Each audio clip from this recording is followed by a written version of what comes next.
नमोस्तु महाराज श्री, नमोस्तु महाराज श्री, नमोस्तु महाराज श्री।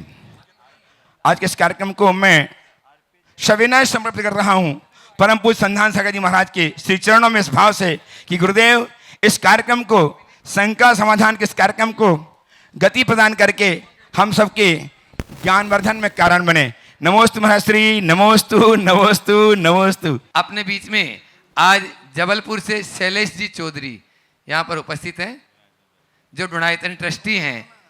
वे आए और गुरु चरणों में अपना प्रश्न रखेंगे। आप लोग जोरदार तालियों से उनका स्वागत अभिनंदन कर दें। महर्षि नमोस्तु। महर्षि, मेरा क्वेश्चन है, महर्षि धीरे धीरे रे मना धीरे सब कुछ होए, माली सींचे 100 घड़ा ऋतु आए फल होए। महर्षि क्या ये युक्ति वर्तमान परिवेश में इतना हम लोग साहस नहीं कर पा रहे, ना आज के बच्चे इतना कर पा रहे हैं महर्षि, तो ये धैर्य और साहस हम लोग कहाँ से लाएं?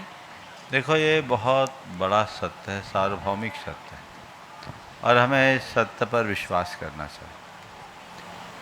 हर काम समय की अपेक्षा रखता है। आज की नई जनरेशन को सब कुछ इंस्टेंट चाहिए।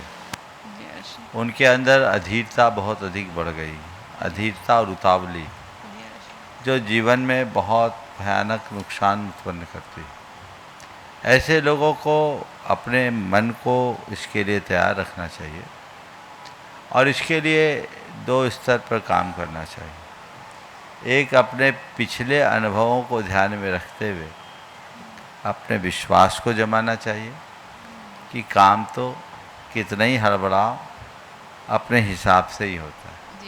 इस विश्वास को जगाए।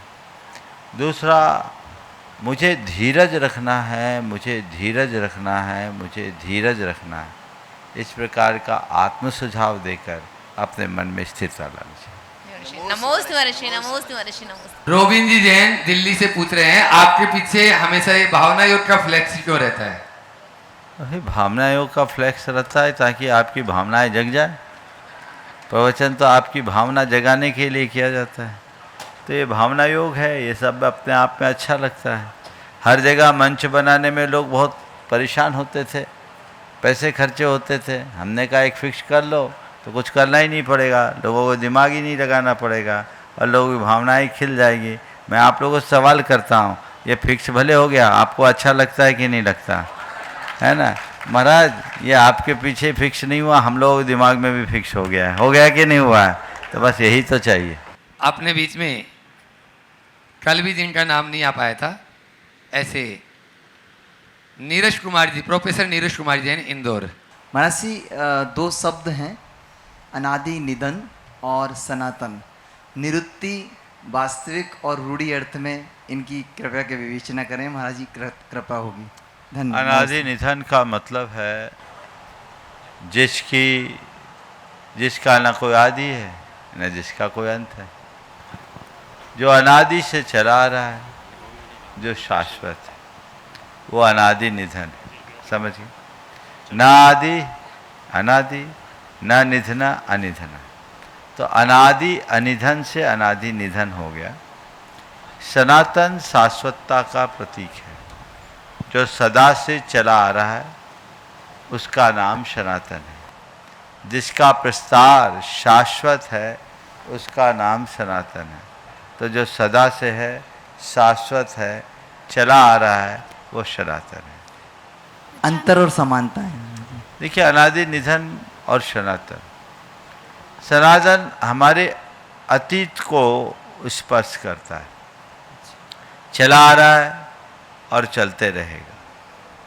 अनादि अनिधन भी उसी का द्योतक है, लेकिन यह भी अनादि से चला आ रहा है, कभी नष्ट नहीं होगा। तो दोनों शाश्वतता और अविनश्वरता का द्योतक समझना चाहिए। तो क्या हम सनातन धर्म और अनादि निधन धर्म को एक ही समझें? सनातन कोई धर्म नहीं है, धर्म सनातन है। धन्यवाद। क्या बोल रहा हूँ? धर्म सनातन है। जब से सृष्टि है तब से धर्म है, और सृष्टि सनातन है तो धर्म सनातन है। अब हम अपने धर्म को ही सनातन बोलने लगे, तो भैया धर्म तो हमारा तुम्हारा है ही नहीं। धर्म तो केवल धर्म है, जो वस्तु का स्वभाव है सनातन है। मुझसे कहा किसी ने, महाराज आप सनातन धर्म को मानते हैं? मैंने कहा मैं धर्म को ही सनातन मानता हूँ, अब और क्या चाहोगे?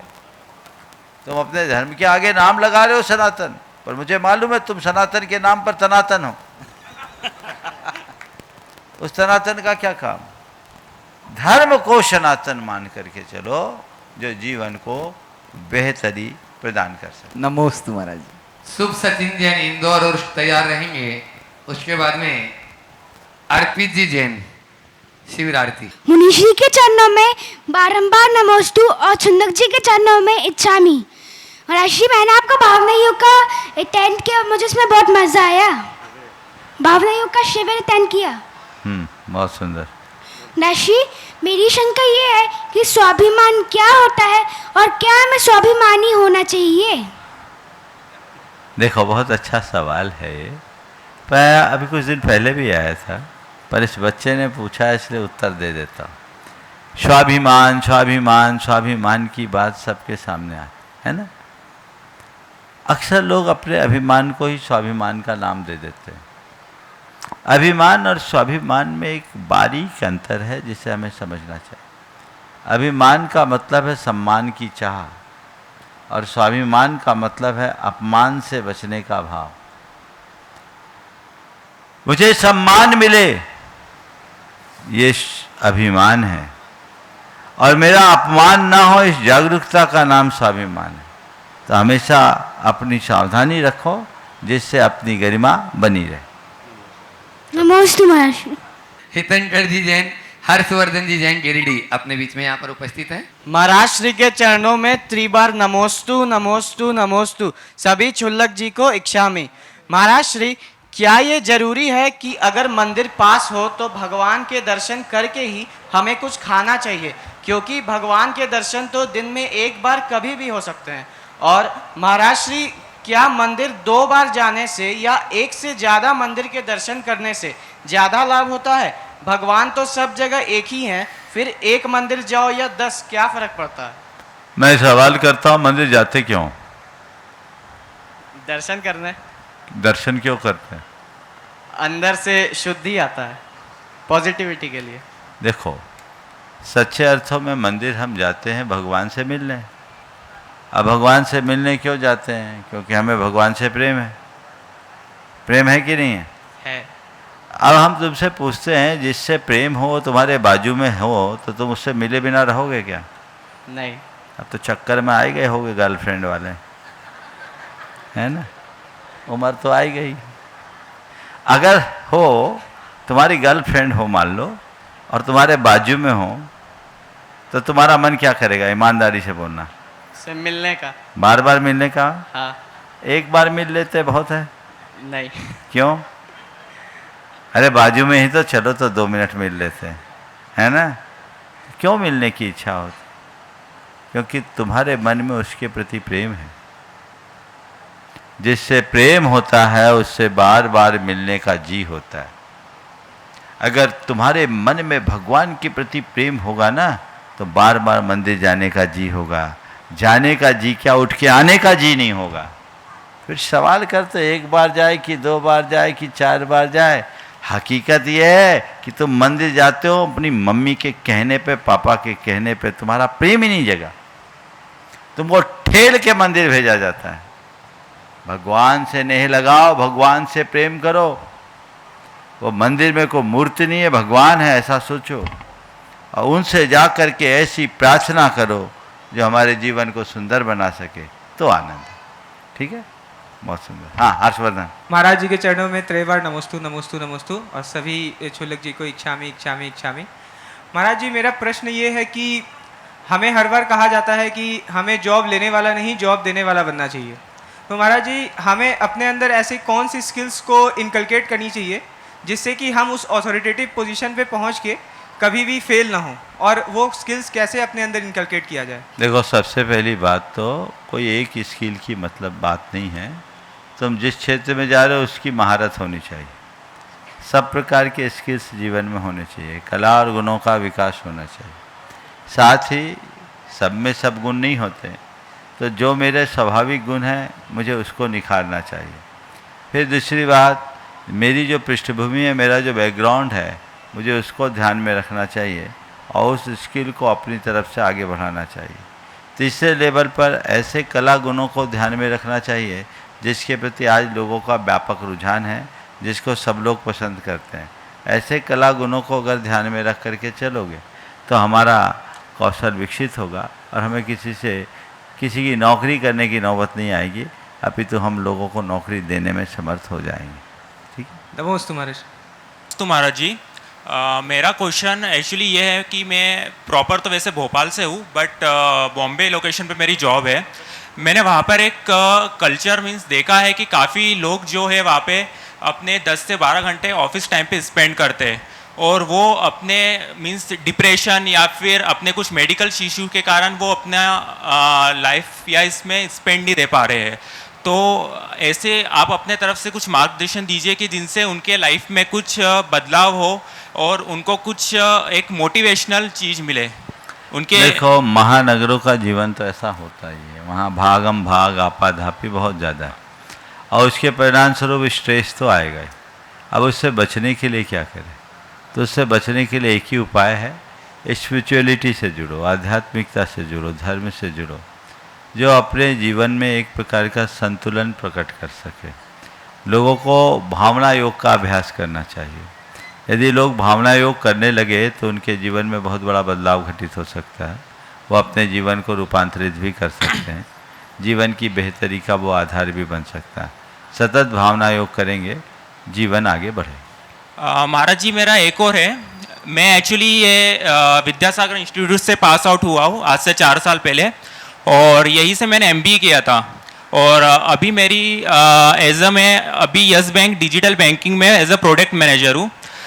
मैं यहाँ पे जो भी स्टूडेंट्स से मैं अपना थोड़ा यहाँ पर एक सपोर्ट और योगदान देना चाहता हूँ कि जो भी स्टूडेंट्स या जिनको फाइनेंस एंड बैंकिंग इंडस्ट्री में या फिर बैंकिंग लाइन पे आना है तो वो मेरे से कांटेक्ट कर सकते हैं। उनको किस गाइडलाइंस देनी या कुछ भी देनी है तो मैं उनके लिए हमेशा सपोर्ट में रहूँगा। बहुत सुंदर, बहुत सुंदर। अगर मुझे आगे कहीं पर भी आने का मौका मिले, क्योंकि महाराष्ट्र मैंने हर स्टेट में अलग अलग अभी अपना वर्किंग किया है, जैसे राजस्थान में, साउथ में मैंने हैदराबाद लोकेशन, बेंगलोर, अभी मैं मुंबई में है एंड मैंने इससे पहले भोपाल लोकेशन पे ही था मैं। अगर मेरे को कहीं पर भी अगर सपोर्ट का कोई भी योगदान मिलता है किसी की तरफ से भी तो मेरा डेफिनेटली हर तरफ से 100% रहेगा। बहुत सुंदर है। तुम चूंकि इसी इंस्टीट्यूट से पढ़कर निकले हो और इंस्टीट्यूट के प्रति इतनी श्रद्धा और कृतज्ञता का भाव तो रहना ही चाहिए और मैं चाहूँगा कि तुम ये सूचना ऑफिस को भी दे दो ताकि किसी स्टूडेंट को जरूरत महाराज आपका आशीर्वाद चाहिए। बहुत बहुत आशीर्वाद। चलो, मनीष नितिन जी जैन, टोंक, राजस्थान। श्रद्धेय गुरुवर, आपके श्री चरणों में कोटि से नमोस्तु। पूज्यवर, हमने 6 दिवसीय इस भावना योग शिविर में आपके सानिध्य में बहुत कुछ ग्रहण किया। जैसे आत्मा को परमात्मा कैसे बनाया जा सकता है, लेकिन गुरुवर एक भावना आपके समक्ष रखना चाहते हैं कि जिस प्रकार लीडर के बिना पूर्ण सफलता संभव नहीं होती, ठीक उसी प्रकार हमारे निवेदन है कि एक लीडर के सानिध्य में कार्य 100% सफल होगा। हम सब राजस्थान वालों का भाव है कि आपके चरण राजस्थान की धरा पर पड़े, जिससे हम इस भावना को और अधिक मजबूती के साथ जन जन तक पहुंचा सके। नमस्ते। ओ, बहुत अच्छी भावना है।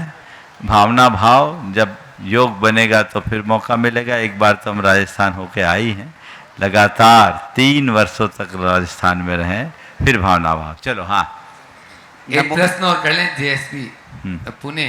नमोस्तु महर्षि, मेरा प्रश्न आचार्य श्री जी के हाईको से है। जितना चाहो, जो चाहो, जब चाहो, क्यों नहीं मिला, इसका आशय क्या है? जितना चाहो, जब चाहो, जो चाहो, क्या कभी मिला, ये हाईको है। क्यों नहीं मिला ये नहीं। तुम जो चाहोगे, जब चाहोगे, जैसा चाहोगे, कभी नहीं मिलता। प्राय यही है कि जो हम चाहते हैं वो मिलता ही नहीं है, जो नहीं चाहते वो मिल जाता है। तो हमने जो चाहा है वो हमें मिले, ये हमारे हाथ में नहीं है। जो मिला है उसे हम चाह ले, हमारे हाथ में है, हमें उसकी तरफ ध्यान देना चाहिए। ओ सम्यक जी जैन, भोपाल। एक मिनट, हाँ बोल दो। हाँ, मुनिद्वय के चरणों में मेरा भावपूर्वक नमोस्तु नमोस्तु नमोस्तु मुनिवर। हे स्वामी, धर्म को धरा पर धरा ही रह जाना है, धर्म के मर्म को धरा के पार लेकर जाना है। तो क्या ये जो धर्म का मर्म है यही भावना योग है? क्या यही हमको इस धरा के पार मोक्षत्व की प्राप्ति कराएगा?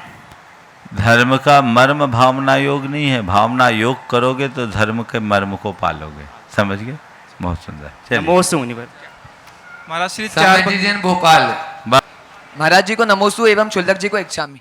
महाराज जी, हमारा प्रश्न यह है कि आजकल जो युवा लोग रहते हैं वे अपने करियर के प्रति काफ़ी फोकस रहते हैं एवं हमेशा हसलिंग मोड में रहते हैं। तो महाराज जी, हमें हमारे बड़ों द्वारा सुझाव दिया जाता है कि हमें अपनी आत्मसंतुष्टि पे भी फोकस करना चाहिए। तो महाराज जी, हमें कई बार ये डर रहता है कि जल्दी संतुष्ट हो जाने से हम कभी अनडिजर्व न रह जाएं। तो महाराज जी, अपनी करियर ग्रोथ और सेल्फ सेटिस्फैक्शन में कैसे सामंजस्य बिठाएं? देखो, करियर ग्रोथ हो अच्छी चीज़ है, इसे सेल्फ ग्रोथ कहते हैं आप लोग। पर मेरा कहना है स्पिरिचुअल ग्रोथ को सेल्फ ग्रोथ बनाओ। हम ग्रोथ किसको बोलते हैं? पैसा पा लेना, पावर पा लेना, पैकेज पा लेना, फेम हो जाना, यही ग्रोथ है। जी महाराज। पैसा, प्रतिष्ठा, प्रभाव और पहचान की उपलब्धि ही प्रगति है क्या?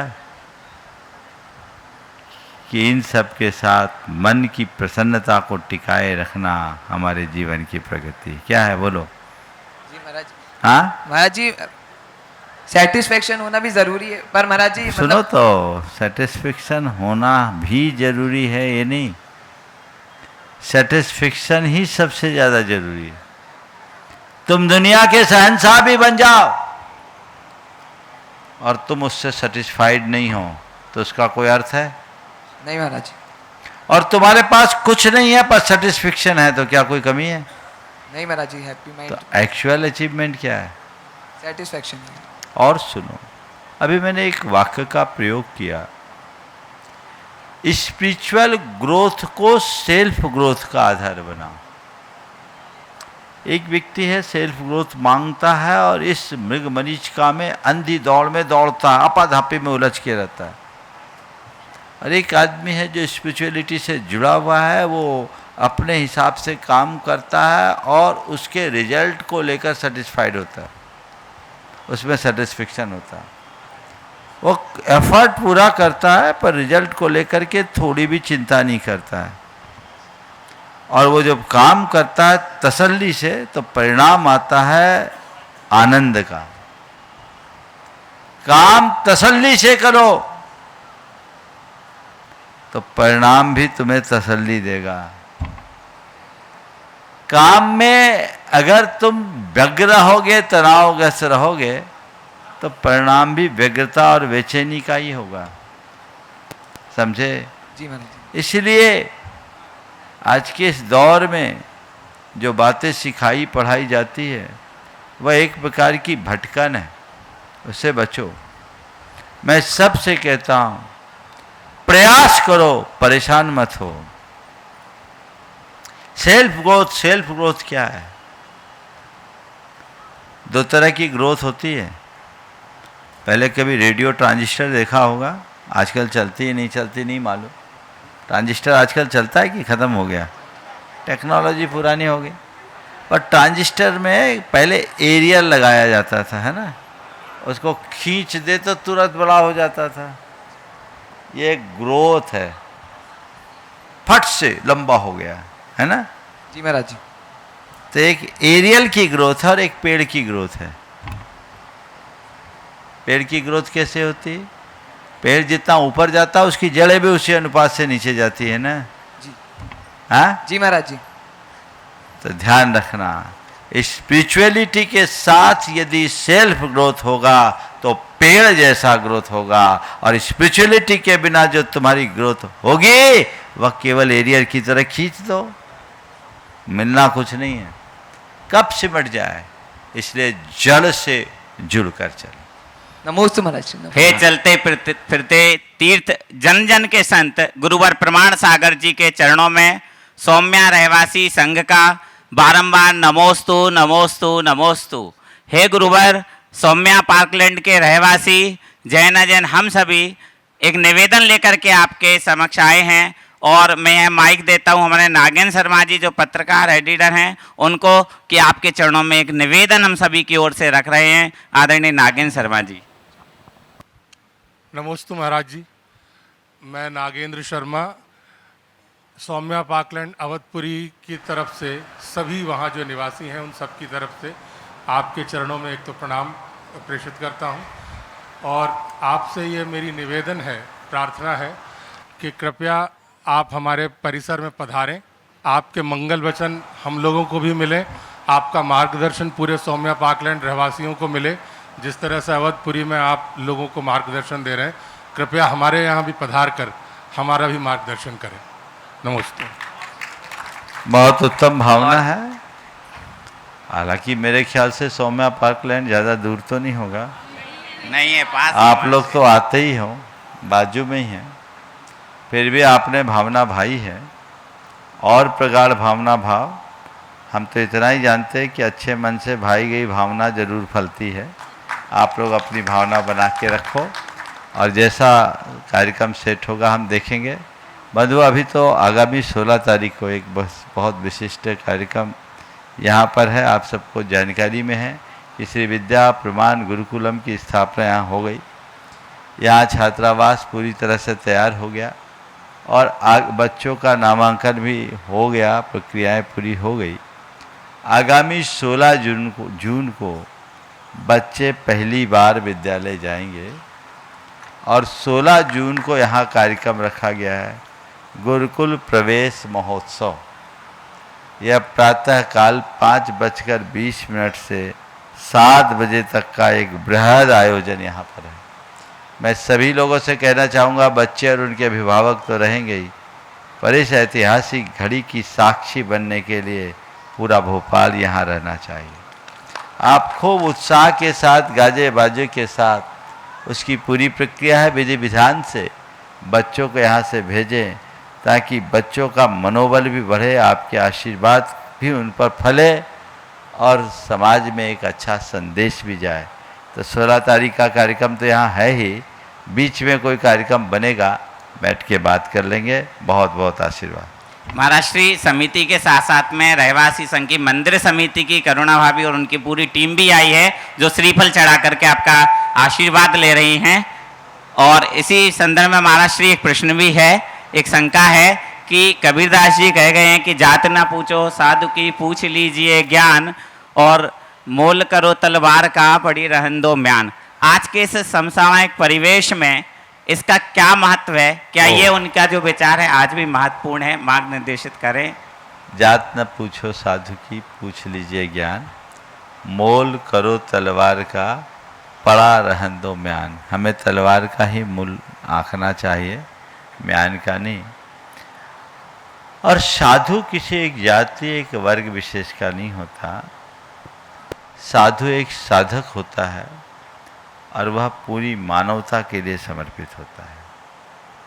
साधु सब बंधनों को तोड़कर साधु बनता है। इसलिए साधु जनों को जाति और परंपरा से मत बांधो। ये हो सकता है कि कोई साधु किसी अलग पद्धति से अपनी साधना आराधना करे, लेकिन साधु की आराधना का फल तो सर्व समाज लेती, सबसे रहना चाहिए। इसलिए लाभ लीजिए। और हमने तो सदैव सर्व समाज के लिए ही अपनी बात रखी है और अनेक बार आपके भोपाल में भी, पूर्व में भी जैन अजैन सभी लोगों ने मिलकर बड़े बड़े आयोजन किए हैं और ये परंपरा आगे भी बनी रहे, ऐसा प्रयास आप लोगों को करना चाहिए। आज सब लोग एकत्रित होकर के आए हैं, निश्चित इसी सद्भावना से प्रेरित होकर के आए हैं। आपकी ऐसी भावना और बलवती हो, फलवती हो, ये आशीर्वाद। नमोस्तु महाराष्ट्र, नमोस्तु महाराष्ट्र। समाशिलिया में समर्पित रहते हैं। ऐसे अर्पित भाई को जब याद करो तभी वे बड़े बड़े काम किए हैं। अर्पित जी के पास माइक पहुंचाए, वे अपना, हाँ, उनके साथ में जो उनके मित्र भी आए हैं उनके लिए भी एक बार जोरदार ताली बजा दी। सम्मान की श्रृंखला में आप लोग भी अपना योगदान दे दें। और उसके बाद में तैयार रहेंगे डॉक्टर शैलेश जी जैन भोपाल। पूज्य मुनिद्वय को कोटि कोटि नमोस्तु। सभी क्षुल्लक महाराजों को कोटि कोटि इक्षामि। महाराज, हमारे जीवन में तो संस्कार है कि सभी जीवों के प्रति करुणा का भाव रहता है और हमेशा ऐसा जीवन शैली रहती है कि सभी जैन लोग या कि किसी भी जीव को कष्ट ना हो। लेकिन अभी अगर हम समाज में देखेंगे और विश्व में देखेंगे तो जीवों के प्रति करुणा समाप्त होती जा रही है। जैसे कोई भी जीव जिसको काटने के लिए पाला जाता है तो उसका पूरा जीवन ही पीड़ामय बीतता है।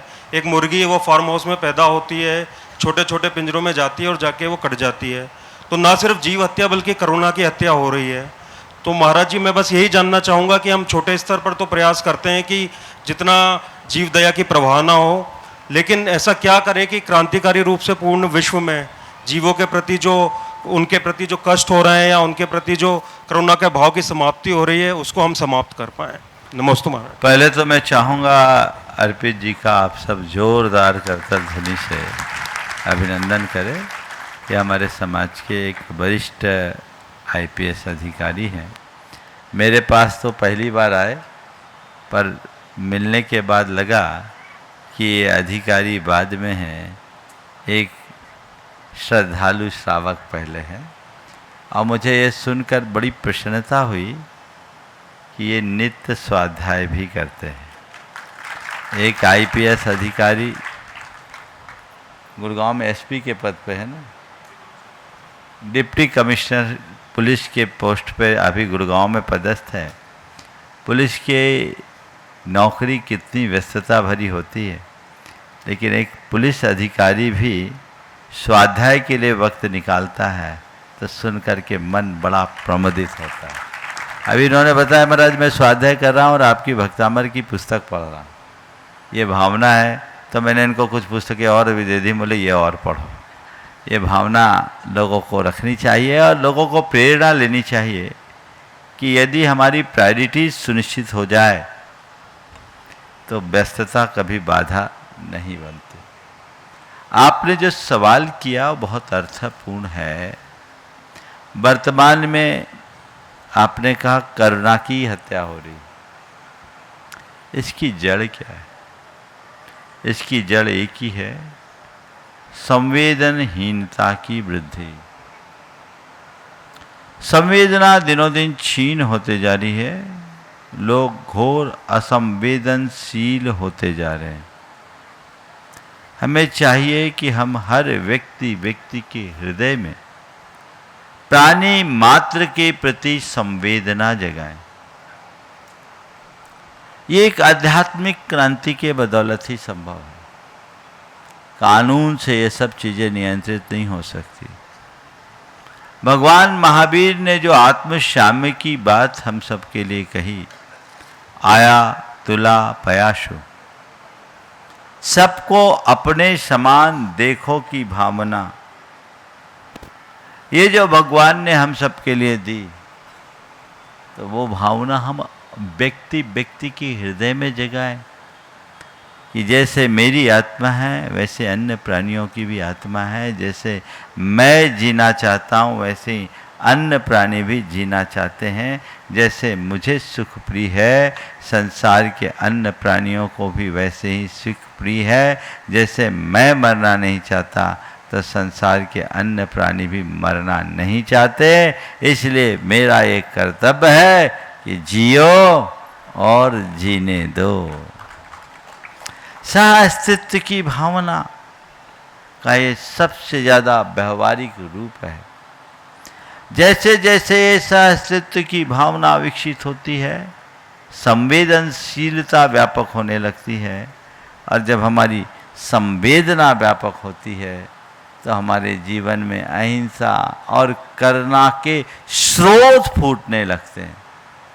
आज बढ़ते हुए शुष्क बुद्धिवाद की गर्मी ने हमारी संवेदना को भाप बना के उड़ा दिया है। मनुष्य पूरी तरह से अब व्यक्तिनिष्ठ न होकर वस्तुनिष्ठ हो गया है। प्रेम, परस्परता, आत्मीयता, करुणा, दया, क्षमा और अहिंसा जैसे उदात्त जीवन मूल्य हमसे छिटक कर दूर चले गए। हम उस तरफ जागरूक हों और अपने जीवन को तदनुरूप ढालें, जिससे जीवन को बेहतर बनाया जा सके। हमारा गुरुकुल बन रहा है तो उसमें मेरा भी जो भी सहयोग हो तो मैं 24 घंटे सातों दिन उसके लिए तैयार हूँ। बहुत सुंदर, बहुत सुंदर। और मैं भावना की बात करूँगा कि जब आपकी ये देवदर्शन की भावना हो तो अपने आप महाराज वैसे संयोग बन जाते हैं। तो जैसे कि मैं अभी बनारस गया तो वहाँ पे 4 अपने तीर्थंकरों का जन्मस्थल ही है महाराज वहाँ पे। तो चंद्रपुरी करके एक जगह है, हाँ, तो वहाँ के हमारे दर्शन छूट गए, बाकी 3 जगह के हो गए थे। हाँ। और मन में बड़ा वो हो गया कि अपने दर्शन नहीं हो पाएंगे क्योंकि ट्रेन थी 2 बजे। पर मन में बड़ी पीड़ा था कि वहाँ जाना था, मालूम नहीं साल 2 साल में कब आ पाएंगे। तो वो ट्रेन भी अपने आप 6 घंटे लेट हो गई तो और मैं सभी युवाओं को यही बोलूँगा कि कोशिश ज़रूर करें मंदिर जाने की, और अध्ययन भी करना हो तो वहाँ बैठ के ज़रूर करें, कुछ समय ज़रूर बिताएं। तो अभी जैसे श्रुत पंचमी थी तो मेरा काफ़ी बिजी शेड्यूल था उस दिन, लेकिन मैंने सोच लिया था कि आज मंदिर जाना है। अभी 7-8 दिन पहले की बात है महाराज जी। तो फिर अपने आप ऐसा संयोग बना कि मेरे को आराम से 2 घंटे मिले, मैं गया मंदिर जाके बैठा और वहीं आपकी वो वाली जो पुस्तक है वो रखी हुई थी महाराज जी, जो पूरी व्याख्या है अपने भक्तामृत स्त्रोत की। तो ये है, एक हमने महाराज जी प्रण लिया है कि पूरे परिवार ने कि जहाँ नॉनवेज बने तो वहाँ कभी खाना नहीं खाना। बहुत सुंदर। तो चाहे पिज़्ज़ा हट हो या जो बड़ी बड़ी दुकानें होती हैं, मतलब अगर हमारा 1 रुपया भी जो है वो किसी जीव की हत्या में नहीं जाना चाहिए। बहुत सुंदर, बहुत सुंदर। तो मैं सभी से आग्रह करूंगा कि, और मैं आपको 2 वो बताऊंगा कि अभी एक मित्र की शादी थी तो हमने बोल दिया कि आपके यहाँ नॉनवेज बनेगा तो हम लोग आएंगे नहीं उसमें, तो उन्होंने पूरा शाकाहारी भोजन रखा था वहाँ। बहुत सुंदर, बहुत। और ऐसे ही एक दूसरे कार्यक्रम में भी यही हुआ, और सारे फिर सीनियर अधिकारी भी इसका बड़ा सम्मान करते हैं कि आप जो है अपने धर्म को केंद्र में रख के चल रहे हैं। तो महाराज जी जैसा आपने बोला कि अपना अध्यात्म और अपना धर्म हमेशा केंद्र बिंदु होना चाहिए, तो कभी भी जीवन में आप भटकते नहीं हैं। और मैंने देखा कि अपने आप अपने जैन संतों के दर्शन कर लो या मंदिर चले जाओ तो आदि से मतलब 90% विपदाएं तो वैसे ही दूर हो जाती हैं और मन के सारे डाउट अपने आप क्लियर हो जाते हैं।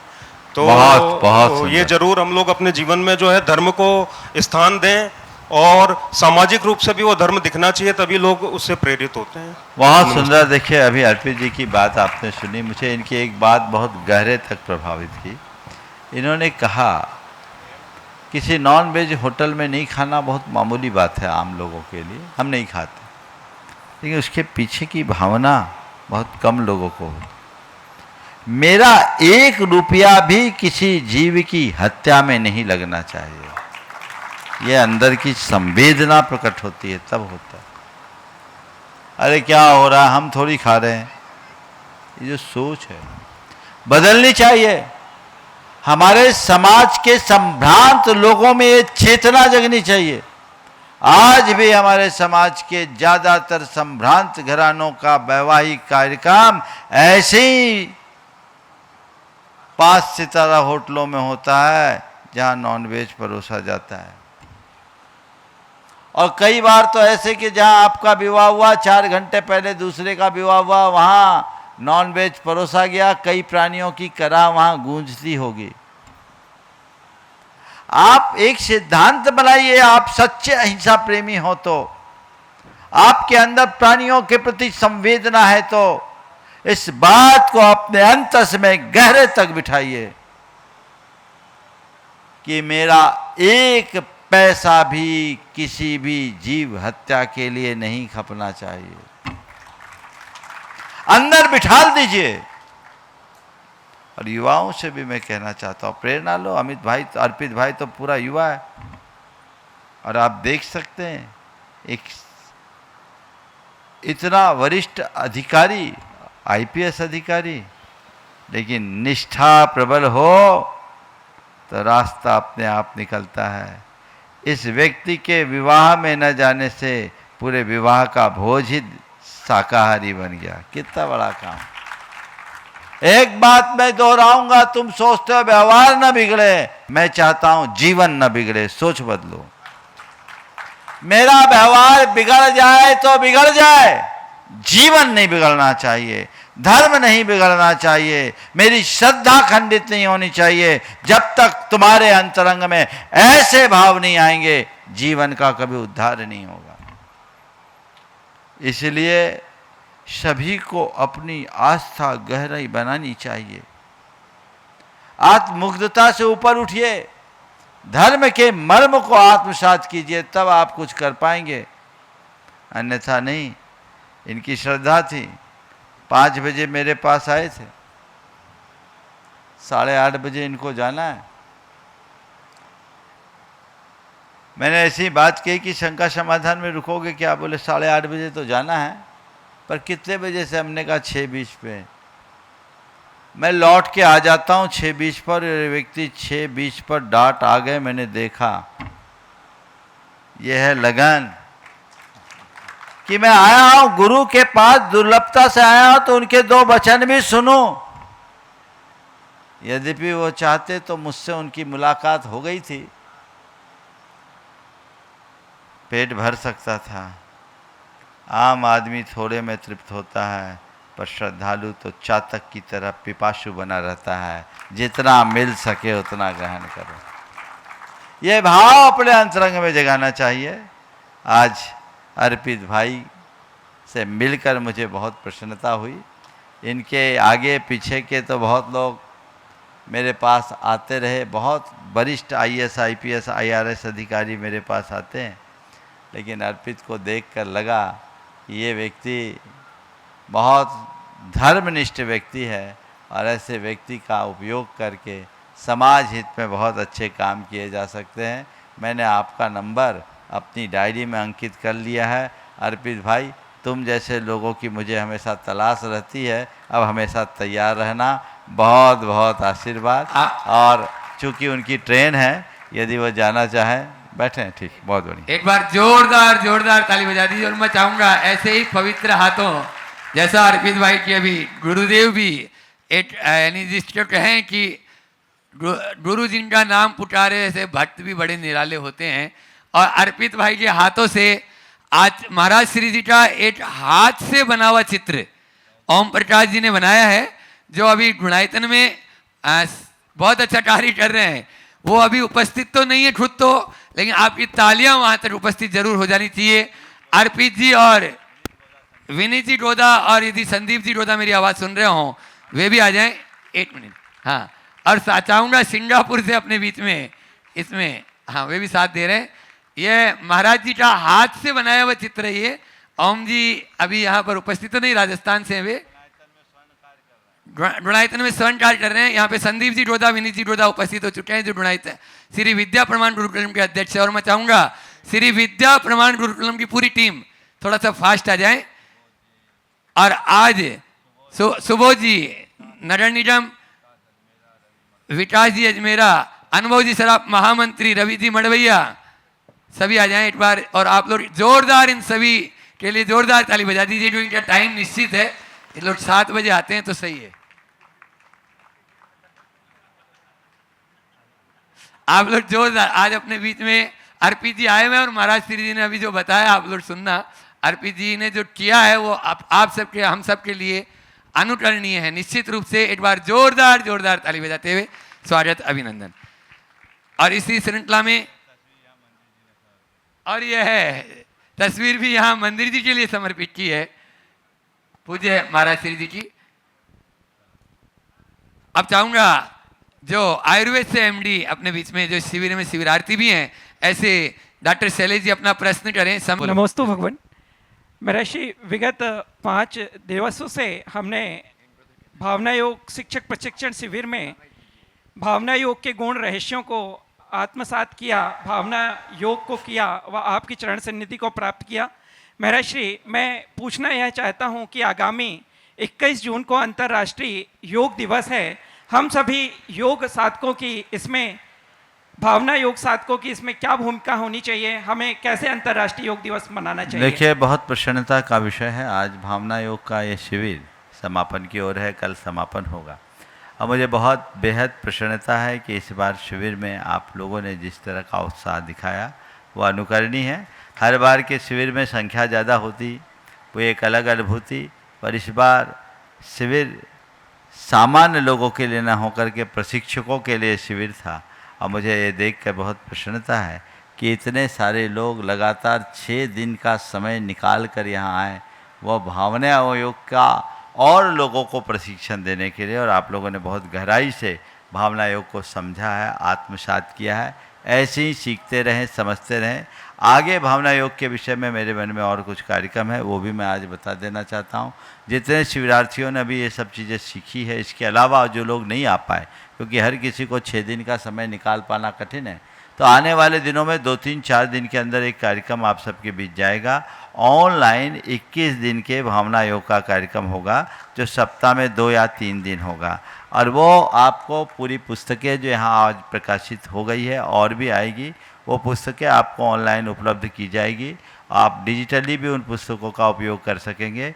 वो एक प्रकार का भावना योग का पाठ्यक्रम होगा, जिस पर आपको यहाँ से व्याख्यान जाएंगे, आप उन्हें समझेंगे, आत्मसात करेंगे, और उसके बाद आपकी एक परीक्षा होगी। उस परीक्षा में जो उत्तीर्ण होंगे उसको फिर भावना योग का एक वर्कशॉप कराया जाएगा, और उस वर्कशॉप में आने के बाद जब पक कर निकलेंगे तब उन्हें भावना योग साधक के रूप में प्रमाणित प्रशिक्षक घोषित किया जाएगा। ये कार्यक्रम है, और ये कार्यक्रम जो आज यहाँ नहीं आ पाए, घर बैठे भी लाभ ले सकते हैं। जहाँ तक अंतर्राष्ट्रीय योग दिवस का सवाल है, पिछले बरस तो भोपाल में बहुत ही बृहद आयोजन आप लोगों ने रचा था। इस बार भी ये लोग तैयारी कर रहे हैं। जो भी रूपरेखा बनेगी 1-2 दिन में आप सबको मालूम पड़ जाएगा, और आप उसकी रूपरेखा बना करके चलेंगे। लेकिन बंधुओं, भावना योग को मैं पूरे देश के लोगों को कहूँगा कि अंतर्राष्ट्रीय योग दिवस के दिन मौका है भावना योग को अंतर्राष्ट्रीय स्तर पर फैलाने का।